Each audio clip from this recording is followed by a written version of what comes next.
तर मित्रांनो फक्त संध्याकाळी 6 वाजता आजच्या दिवशी संध्याकाळी 6 वाजता फायनल होणार आहे ना आपला सूरज भाव गोलीगत धोका 180 झटकू किती गोल. तर सूरज आपला ट्रॉफी घेऊन जाणार आहे असं सगळ्याला वाटतंय आणि मला बी वाटतंय भाई. सूरजला तर फुल सपोर्ट आहे महाराष्ट्रातून. तुम्हाला काय वाटतंय येणार ना सूरज ट्रॉफी घेऊन बारामतीला? तर कमेंट करून सांगा कोण कोण कुठून व्हिडिओ आपला बघतोय.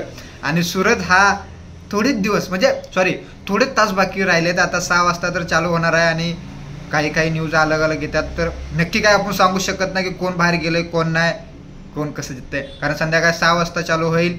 किती वाजेपर्यंत चालतोय काय माहित. पहिल्यांदा एवढं लवकर चालू होतोय आणि फायनल आहे म्हणजे एक सूरज XYZ काय यार खतरनाक यार. लय मजा यायला लागले. सूरज यार तुझ्यासाठी आपण खूप सपोर्ट केलेला आहे.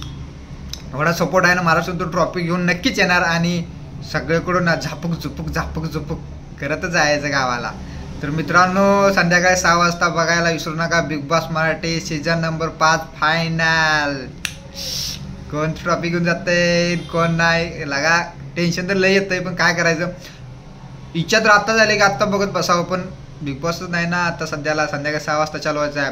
आता फेसबुकला अशा यायला लागलं तर की निक्की बाहेर गेली हे बाहेर गेला ते कोणावरती विश्वास नाही आहे सध्याला. कारण काय होतंय काय नाही अजून कोणालाच माहिती नाही आहे. तर आपण नक्कीच बघू संध्याकाळी 6 वाजल्यानंतर चालू होणार 6 वाजता. तर आपण तर बाई मोबाईलवरती बघत बसणार आहे. आज कुठेही जाणार नाही गरबा बिरबा काहीच बघायचं नाही. आज सूरजसाठी.